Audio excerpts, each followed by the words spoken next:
Not a God just of one kind of group, not a God for one religion, but a God everything to everybody.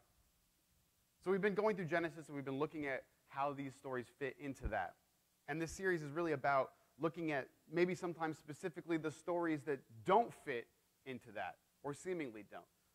Looking at these little confusing parts of the Bible, looking at contradictory statements, and trying to figure out what we can learn from them.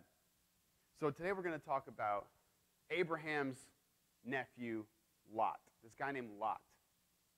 We talked about Abraham last week, the father of faith, and we let his story guide us into an understanding of what the life of faith looks like. Today we're going to talk about Lot. And it's kind of interesting because his story is almost the exact opposite, what a life of faith doesn't look like. And there's some really interesting things that flow out of Lot's story for the rest of the biblical narrative. So, his story's perfect because it's disturbing, frankly. It's unsettling, it's creepy, it's hard to read. A lot of the Bible's that way. If you read the Bible and you sometimes don't go, oh, man, I don't know what to do with that. Or like, oh, gross. Or like literally get sick to your stomach, you're probably not reading it the right way. Or not reading it at all. I'm not necessarily saying you have to like go home and read the whole Bible. Because a lot of it's pretty out there. And we're going to talk about a couple of those stories today. Lot's one of those stories. And how can something be so chaotic and messy and disturbing and ugly? Where's beauty in that? But we're going to discover it. So let yourself be shaken today. Let yourself hear things that might be disturbing. Because Lot's story is disturbing. So,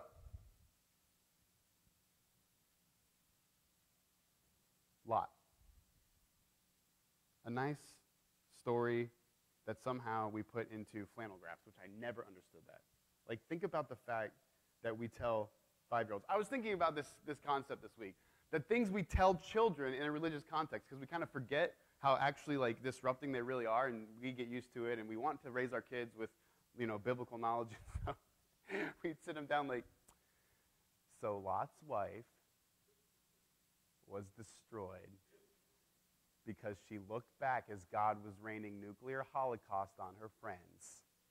Like, how is this something that like is in a children's book? But it is. So let's get intense today. All right. This is going to force me to speak louder, which everyone says I need to do anyway, so that's good. Lot's story, is this going to be on, or should I just like give up on that? No? All right, whatever. I had these really cool parts. I did it like a play, like it said like part 1, the breakup. Part 2, right? Whatever. Part 1's the breakup. This is part 1 of Lot's story. And what happens is we see that Abraham has heard that call that we talked about last week from God, and he goes into this new area, Canaan, and they're trying to like set up camp, and he brings his nephew Lot with him, and they run into this scenario where Lot, who was moving about with Abraham, also had flocks and herds and tents, but the land could not support them while they stayed together. For their possessions were so great that they were not able to stay together. So quarreling arose between Abram's herders and Lot's. The Canaanites and the Perizzites were living in the land at that time. So Abram said to Lot, let's not have any quarreling between you and me, or between your herders and my herders. We're close relatives. Isn't the whole land before us? Let's part company. If you go to the left, I'll go to the right. If you go to the right, I'll go to the left. So do you see the scenario? Remember last week I said Abraham was already wealthy, already a great man, already had like slaves and servants and cattle and camels and all that stuff. And his nephew Lot did too. So they get to this new area and land can't support them. They're battling over resources. The irony of this new kind of people, Abraham called to be a nation that blesses other nations. Well, yeah, if you don't destroy each other first from fighting over land rights, right? Abraham's people and Lot's people are arguing, it says, in a disagreement. We know from this cultural time that that's quickly going to escalate into like militia groups forming, and they're just going to battle it out. Abraham's like, whoa, whoa, whoa, whoa. We don't need to just destroy ourselves. Just pick a piece of land and I'll pick the other piece. So that's what happens. And Lot chooses this plain that he sees that's like well-watered. The text even says, it was like the Garden of Eden. That's pretty good. So he's like looking around. Oh, yeah, duh, I'll pick that spot over there. That's perfect for all my sheep.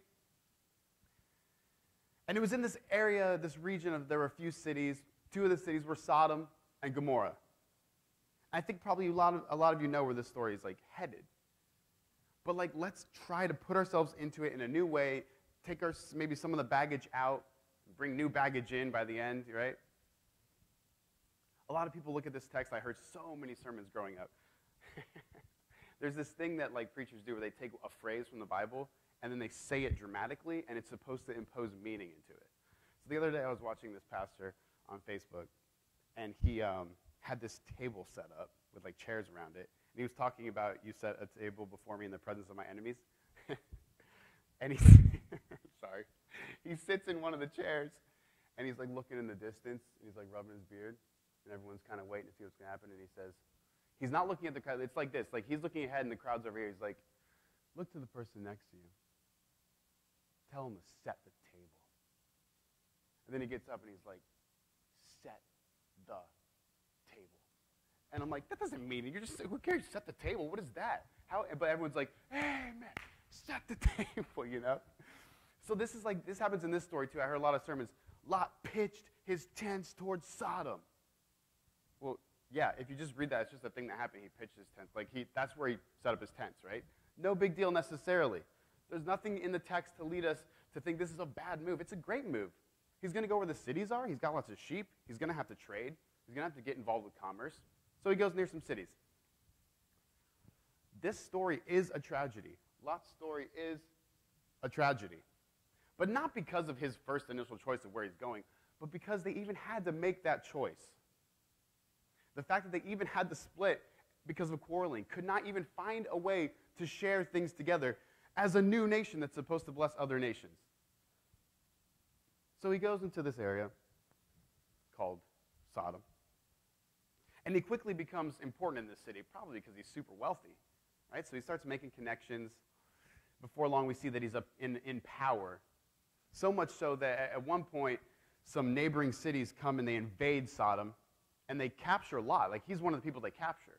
So he must have been, like, very important, because if you go in, like, if some other country comes and invades Tampa, they're not taking me hostage. Like, no one knows who Chris Kravitz is, right? Like, President, they have Chris. Like, that's not going to happen. I'm not important enough. But apparently Lot was important enough that they felt they had to capture him when they take over the city. So he makes his way as a political leader in this city. And, so really just puts roots down in Sodom, becomes important.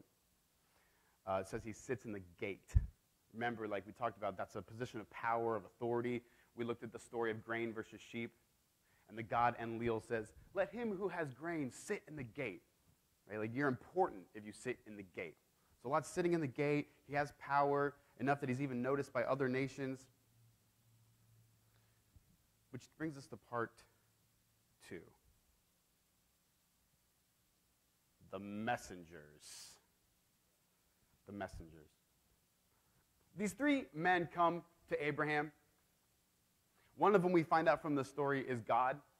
And they tell Abraham this message that he's going to have a son, and this whole thing happens. But at the end, they tell Abraham, hey, we're going to go check out Sodom because the cries of the oppressed have come into my ears, God says.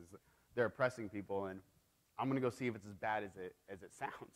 And if it is, wiping it out. Going to take out the whole city. Well, Abraham's like, uh-oh, my nephew lives there. Right? I don't want Lot to be in trouble.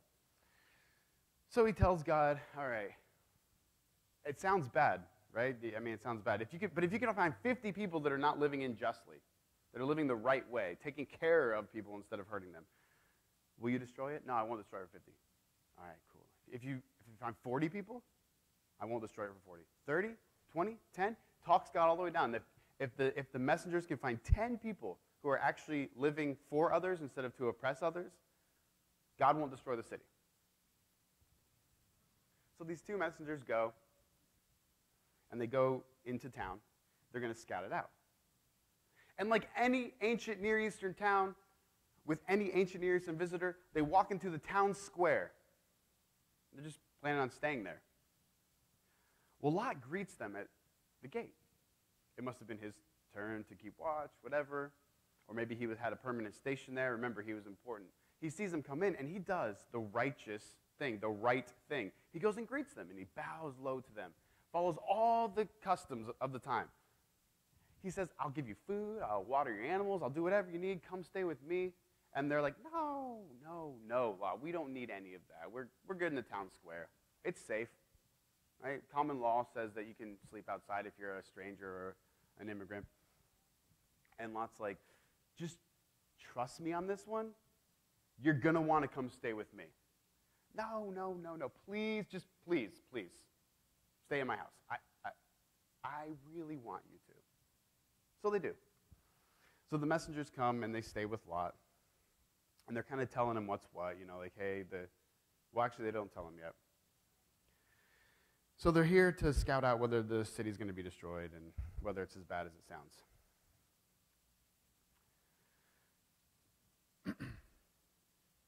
This was the story I just told you. So as they're about to go to sleep after they eat dinner, we see that all the men from every part of the city of Sodom, so I don't know, that was presumably like 5,000 people, right? Like all the men is a lot of people. Both young and old surround the house. They come to the house and they say, hey, where are those men who came to you tonight? Bring them out to us so we can have sex with them. Lot went outside to meet them and shut the door behind him and said, no, my friends, don't do this wicked thing. Oh. What kind of a greeting is this, right? You're tired, you're weary, you're from another country, and you come into this city, and the first thing that's going to happen to you is you're going to be attacked physically and raped. It's a terrible thing. It's the epitome of injustice, isn't it? Instead of taking someone in and giving them what they need, you take them for what you need by force, by violence, by dominance. Everything about this screams the exact opposite of the right way to live, or what the Bible calls righteousness. The right way to do things is to be infinitely concerned about the other and to infinitely embrace that responsibility. They want nothing but to destroy and dominate the other. So, of course, at this point, the angels say, they pick up the phone. Yes, do it. Press the red button. It's no good here. Which brings us to part 3. The messengers. No, the daughters. But before we get to the daughters, I want to go to a little biblical side note. Because remember, part of this series is how to read the Bible. How to think about the Bible. How to look at things maybe we've looked at the wrong way or have been misinterpreted or given too much baggage. Because the men of Sodom's particular way of showing injustice to the stranger, injustice to the neighbor, was to rape them, people have put into this text that Sodom's main sin was like a sexual thing, like an immoral thing, to the point where certain acts are given the term sodomy, even in laws. Even some states today even have sodomy laws, right? Other countries have sodomy laws. This city actually became a name for certain kinds of actions, which is interesting when you think about the fact that Judges 19 tells a really similar story. Do you guys remember Judges 19? I mean, it's one of the more common stories, John 3:16, Philippians 4:13, Judges 19. Someone's life verse has to come from Judges 19 in here. If you don't remember Judges 19, maybe you'll remember its nickname because you know how we give names to the stories. The feeding of the 5,000, Jesus walks on water, the Levite and his concubine. Remember it now? Does it ring a bell, the Levite and his concubine? In this story, a woman leaves her husband.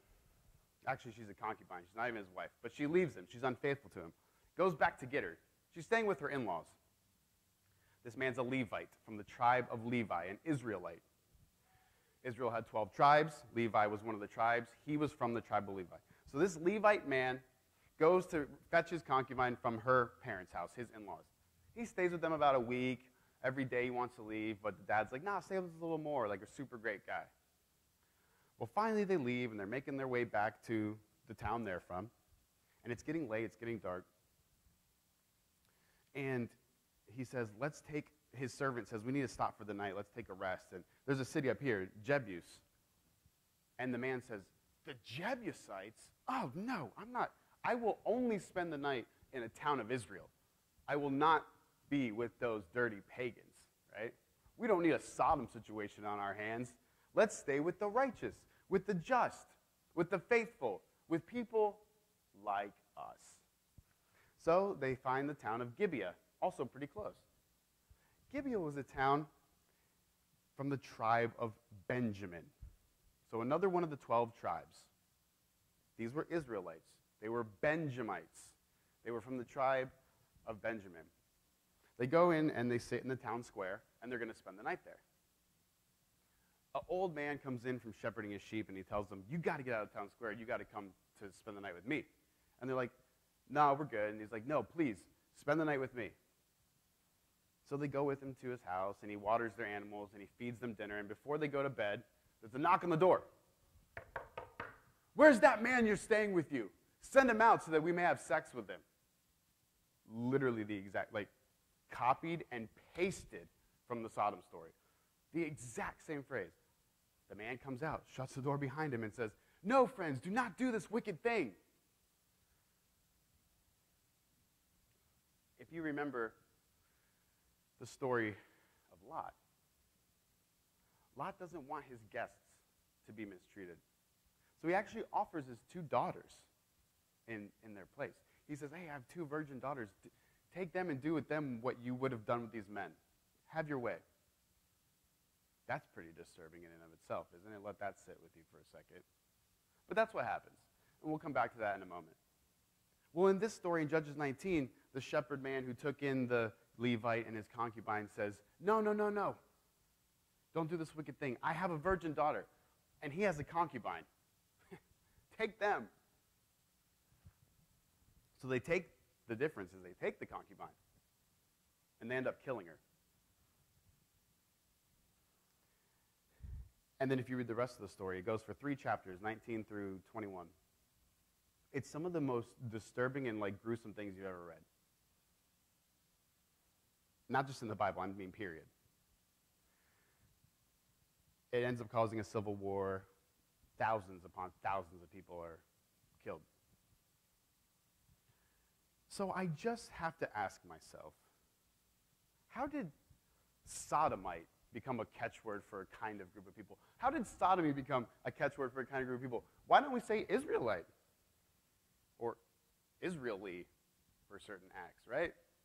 Same story, same thing. Different group of people. In our culture today, there's a lot of discussions about ethics, about sex. And as Christians, we bring to bear biblical things because that's how our minds are formed, right? We talk about how Jesus relates to these issues. We talk about how the Bible relates to these issues. So as you're doing that, as you're moving through life and as you're having these discussions and you're using the Bible, please do not start with the Sodom and Gomorrah story. Because Sodom was not destroyed because of whatever kind of sexual acts they were doing. In fact, Ezekiel tells us they were destroyed because they didn't take care of the needy and the poor. Because they were arrogant, Ezekiel says, and had more than they could possibly need and wouldn't share it. Side note. Side note over. Don't use a text for something it's not meant to do. Don't start with Sodom and Gomorrah as you're having your discussions with the world about sexual ethics. Unless you're using it to say you shouldn't gang rape a visitor. You can use it for that. I mean, that's clearly the wrong thing to do.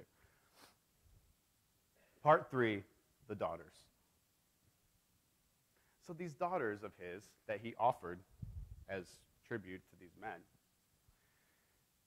they go with him as the city's going to be destroyed. And as I mentioned, I'm not going to go into it, but his wife ends up dying. So they're fleeing the city. Lot's wife dies because she looks back at Sodom. You know, she wants that power, that injustice that Sodom brings with it, that grasping for more. So she embraces that, and it leads to her destruction. And now Lot and his two daughters are living in a cave together, not in a city. I guess they didn't have any of their sheep or animals. And the daughters are like thinking, we're doomed. We're going to die out here. We have no husbands. There's no men. Here's a plan. We don't want our family line to die. Let's get Dad drunk and get pregnant by him.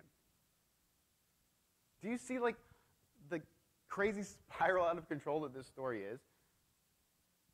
I mean, if you heard any one of these stories, a man offering his daughters to a group of men, a man impregnating his daughters, a man selling his soul to get power and money and wealth. If you heard any one of those stories in the news, you'd be like, man, what a person, what a story, how sad.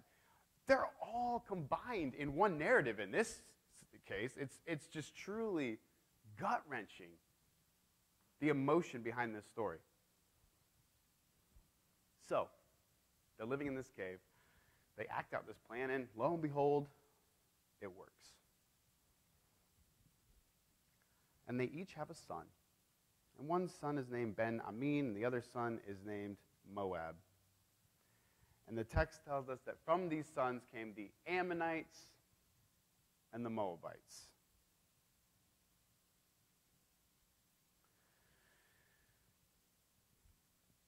In a world of bad systems, bad choices are demanded. You know, it makes perfect sense, really. To us, it's kind of an affront, all these things that happen.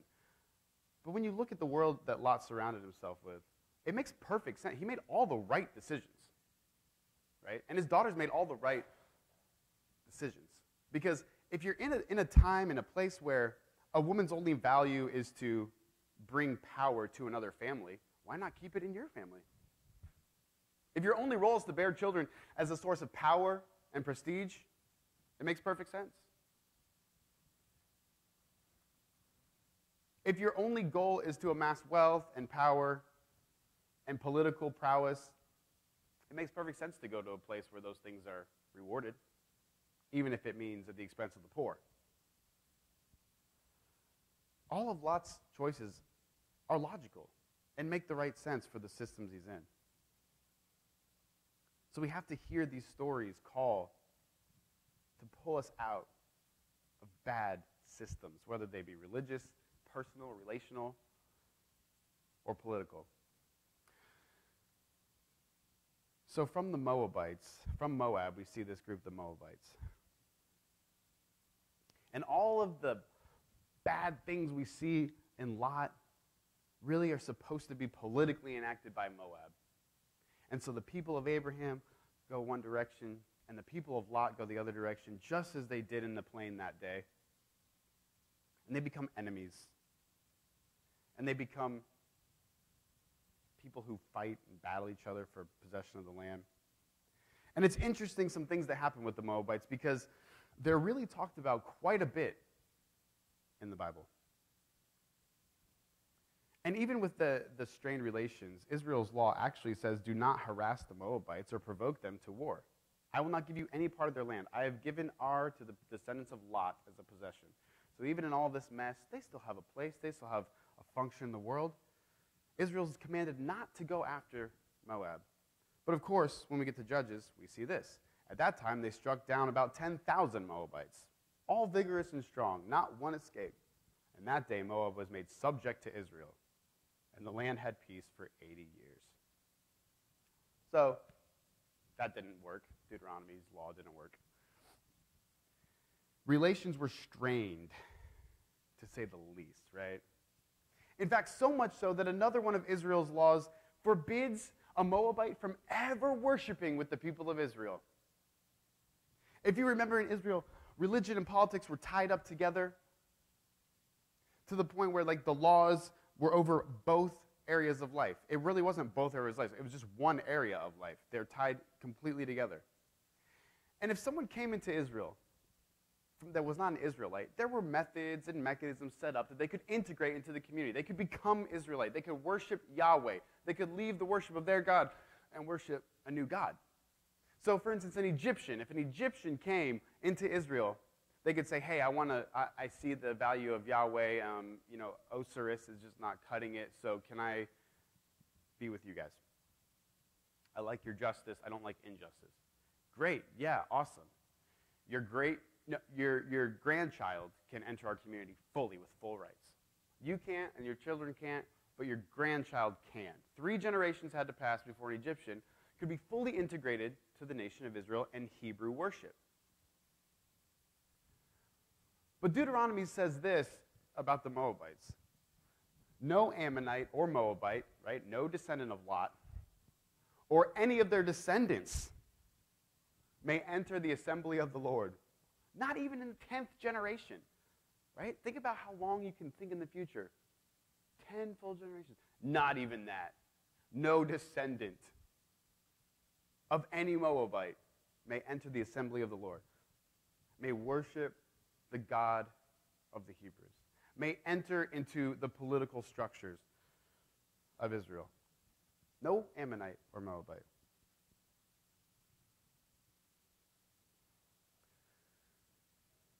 That's one of my favorite verses in the Bible. It really is. Like if somebody said, hey, what's one of your life verses? I would say, no Ammonite or Moabite may enter the assembly of the Lord, even into the 10th generation. Why is that so important? Why would that be something that speaks to me? I found it as I was studying this week, and I literally ran into the other room and told Britt. I was like, Britt, no Moabite can enter the assembly of the Lord. No Moabite can enter the assembly of the Lord. She's like, I don't know what you're talking about. Is that resonating with anybody? Is that ringing any bells for you? Have you ever heard of King David? Have you ever heard of Jesus of Nazareth? The one we worship and revere and hold in highest regard. Who is called prophet, priest, and king?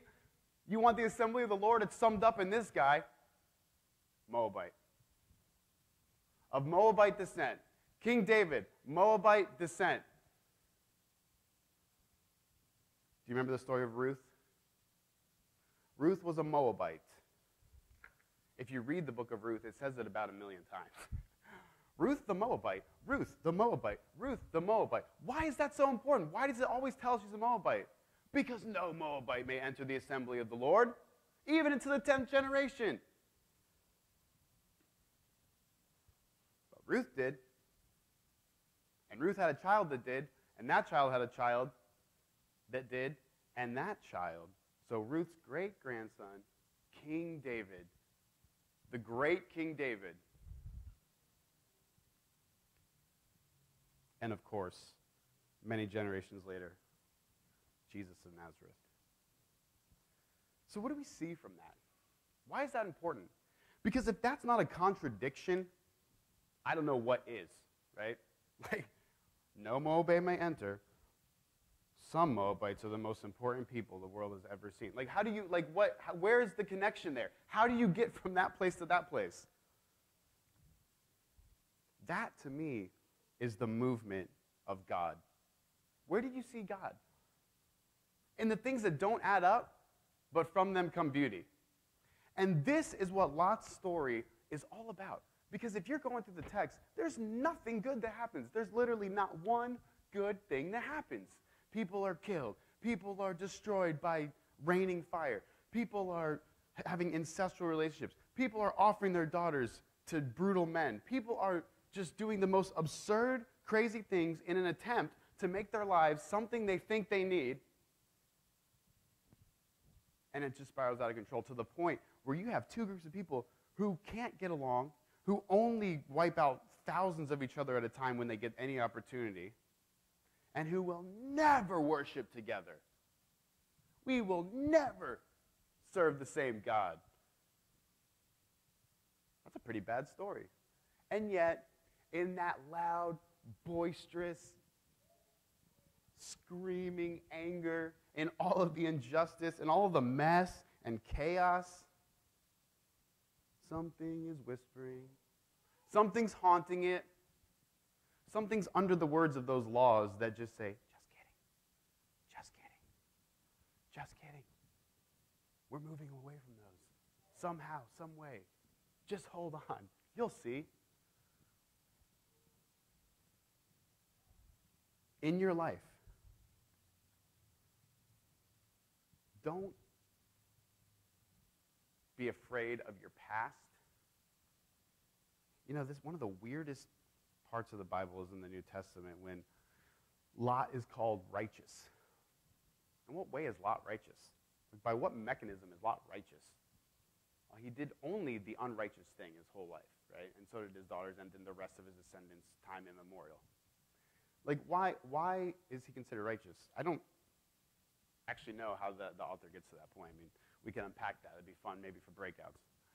But the point to me in that is that even with like the messiest of past you may have, or the scars and pains you may have, even from like 10 generations ago, right? Because some of us have really bad families. Or some of us have decent families that still brought their share of pain and struggle and turmoil and confusion and chaos. Don't look back on that and think nothing will come from it. Something's whispering in that. Something's haunting all of that pain. And if you can listen to it, and if you can read it, and if you can somehow embrace it with the sick stomach and the racing heart and the sweating brow, if you can somehow enter into it, you'll find something in there. Something salvific, something healing. The second point we can draw from Lot's story is that we cannot close our eyes or our hearts or our ears or our minds to those who are different than us. Right? This is the story of the men of Lot's town, the men of Sodom. In fact, they say, when Lot says, no, don't do this thing, they say, who's this foreigner who now thinks he can be our judge? That's interesting. In a time of stress, in a time of anger, it comes out that their main problem with Lot and their main problem with these two other guys is they're foreigners. You know, it's like those horror movies you see where it's like someone walks into like this little southern town and the people are like, you ain't from around these parts, are you? Show you what we do to people like you. That's like what's happening in Sodom. You're not from around these parts, right? You're a foreigner. You don't get to judge us, foreigner. You don't want to be a sodomite? Don't judge people who are different than you, right? That's the sin of Sodom. Someone may agree with you religiously and be the same color as you and have the same economic status, and maybe they're reaching for a life of injustice and unrighteousness. Maybe they're a serial killer. Who knows? Just because someone's like you doesn't mean they're good. And you may know someone who's a different color or different religion or different economic status or different gender or whatever than you, and could be listening to that same voice you're trying to listen to, and could be hearing the same divine call that you're hearing. So don't write someone off just because they're different than you. Decenter yourself. Hear the voice of somebody else, even though they may be a foreigner in any sense of that word.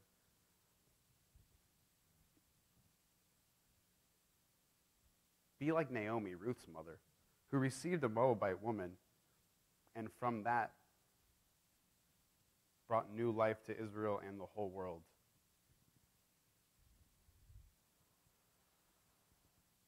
This kind of thinking gets played out over and over again in the Bible.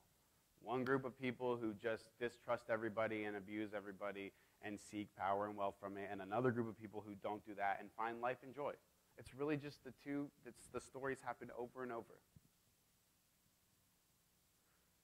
So let them speak to you. Let this particular story of Lot speak to you. Abraham and their families separating from each other. If we can learn from them to make space for other people in our lives. See, Lot and Abraham, their main problem is there wasn't enough space for both of them. And we do the same thing too. We come into a room and maybe we feel there's not emotional space for us. We feel like someone's trying to encroach on our power, dominance, authority, whatever. so we buck up against them. Don't. If you feel there's not enough space for you with somebody else, step back for a moment. Address the situation. Think about how you can open yourself up to that person in some way instead of immediately putting up a wall and telling them to go to the left or the right.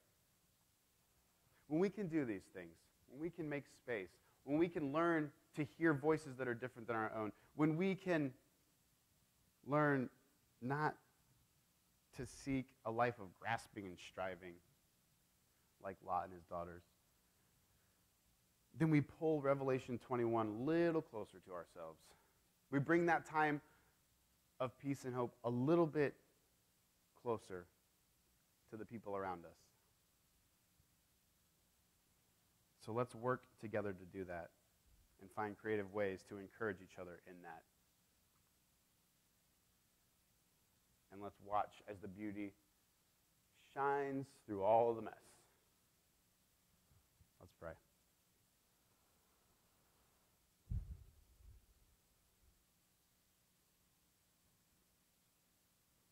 We cannot hear you in the volcano or in the earthquake. Cannot hear you in the cry of battle or in the clanging of shields or banging of swords. Cannot hear you in the sound of money dropping into coffers. We can't hear you in the distress of needing more emotional space. We hear the still, small voice, the whisper that says again and again and again, you are more than this. You can live outside of those destructive cycles. You always point us to these stories, ultimately always pointing us to the life of Jesus, who shows us most clearly true and abundant life. So may we listen and hear the voice, even in the chaos. Not even in the chaos, I take that back. In the chaos. Let us hear your voice, God, from the place it emerges. Messiness, destruction, darkness. Let us hear it and embrace it so that we can move through those things with joy and love and peace. In Jesus' name we pray. Amen. You are dismissed.